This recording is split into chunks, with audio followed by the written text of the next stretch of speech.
Budget అనే కాదండి, మనము వైట్ పేపర్ శ్వేతపత్ర రిలీజ్ చేసినప్పుడు కూడా ఈ కన్ఫ్యూజన్ వచ్చింది. ప్రచారాలు చెప్పినప్పుడు ఇప్పటికీ తేడా వచ్చిందని. వైట్ పేపర్ కి అసలు శాంటిటీ ఉండదండి. ఊరికే అదేంటంటే టైం కిల్లింగ్ ప్రాసెస్ అన్నమాట. చంద్రబాబు నాయుడు గారు ఏదో ఒకటి మీడియాలో పెట్టుకొని దాని మీద బతికేయటమే. ఇప్పుడు 2014లో కూడా ఆయన వైట్ పేపర్లు ఇచ్చారు, 95లో కూడా వైట్ పేపర్లు ఇచ్చారు. నేను తెల్లారి పాటికి ఇదిగో రేపు పొద్దున మార్చేస్తున్నాను మొత్తాన్ని అని చెప్పి చెప్తారు. ఆయన మార్చిన విధానాలు అన్ని మేము కూడా ప్రజల్లోకి తీసుకొస్తాం, ఏం మాట్లాడారు ఏం చేశారు అనేది. సో తర్వాత ప్రజలకు జవాబుదారీ లేదు అని చెప్పి శివరామ్ గారు మాట్లాడుతూ ఉన్నారు. ప్రజలకు జవాబుదారీ ఉందా లేదా అని చెప్పి మేం స్వయంగా ప్రతి దాంట్లో కూడా ఈ స్కీమ్ ఉంది, ఈ స్కీమ్ లో ఎవరైనా ఎలిజిబిలిటీ రాకపోతే మళ్ళీ 2 సార్లు సంవత్సరాన్ని డ్రైవ్ చేసి పెట్టినటువంటి చరిత్ర మాది ఒకటి. రెండోది వచ్చేసి అప్పుల గురించి కానీ ఆదాయం గురించి కానీ కంపారిజన్ మీరు చూసుకుంటే క్లియర్ గా మా GSDP growth double digit growth ఉంది. చంద్రబాబు గారి టైం కంటే ఎక్కువ. శ్రీధర్ రెడ్డి గారు ఒక్క నిమిషం పార్సారథి గారు మీ ఆడియో మ్యూట్ చేయండి సార్ ప్లీజ్, ఎందుకంటే అక్కడ మాట్లాడేది లైవ్ లోకి వస్తుంది, డిస్టర్బ్ అవుతుంది. Please continue Sridhar madam. ఒక్క నిమిషం, simply I'm not disturbing Sridhar గారిని.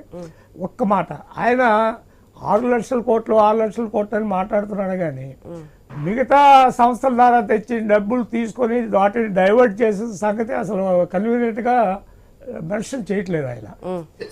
డబ్బులు ఎవరు, అదేమి జగన్మోహన్ రెడ్డి గారి సొంత డబ్బులు కాదు, లేకపోతే శివరాముడు సొంత డబ్బులు కాదు, చంద్రబాబు గారి సొంత డబ్బులు కాదు, అవి కూడా ప్రభుత్వం డబ్బు అప్పే కదా చెప్తాను.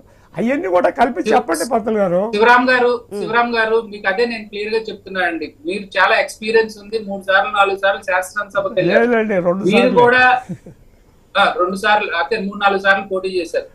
సో నేను చెప్తుంది ఏంటంటే క్లియర్ గా ఏంటంటే అండి 6,46,000 కోట్లలోనే మీరు చెప్పే కార్పొరేషన్ అమౌంట్స్ కూడా ఉన్నాయి. అబ్సల్యూట్లీ రాంగ్, ఇది అబ్సల్యూట్లీ రాంగ్ అండి. దయించి మీరు మళ్ళా ఒక్కసారి చెక్ చేసుకోండి మీ దగ్గర ఉన్న డేటా.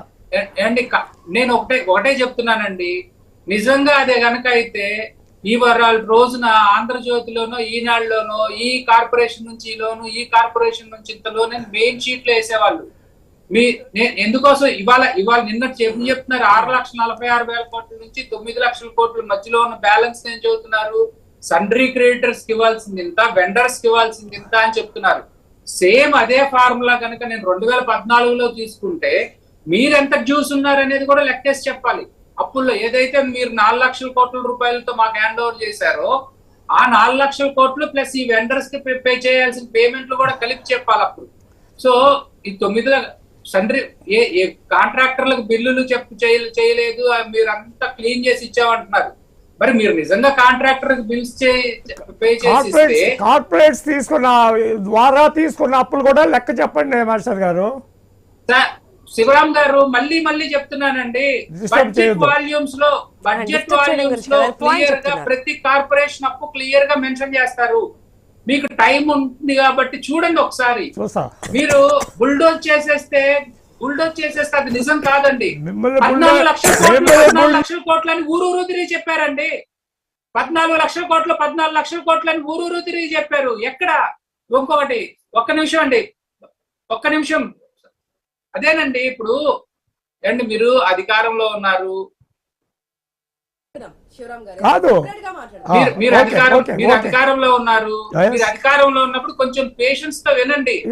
కనీసం దాని మీద సరైన యాక్షన్ కూడా జరుగుద్ది, దాని మీద ఎంక్వైరీ అవుతుంది, ఏది ఏమైందో తెలుస్తుంది. తెలిసినప్పుడు బయటకు వస్తాము బ్రదర్, మన ఇద్దరు కలిసే మాట్లాడుకుందాం ఆ రోజు కూడా. నేను చిన్న పాయింట్ చెప్తా మీకు. ఒకవేళ నేను బ్యాంక్ నుంచి నిజంగా మీరు అన్నట్టు కార్పొరేషన్ లోన్సే తీసుకొచ్చాము, దాచిపెట్టాము, ఇప్పటికి దాదాపు ప్రభుత్వంలో 5 నెలలు అయింది. వాళ్ళైతే ఇంట్రెస్ట్ పే చేయమని చెప్పి నోటీసులు పంపిస్తారు కదా, కనీసం అప్పుడైనా అప్పులు ఇవి ఉన్నాయని బయటకు వస్తుంది కదా. ఆగండి, కొంచెం టైం ఇవ్వండి. 5 నెలలకే ఈ అన్ని 5 నెలలకు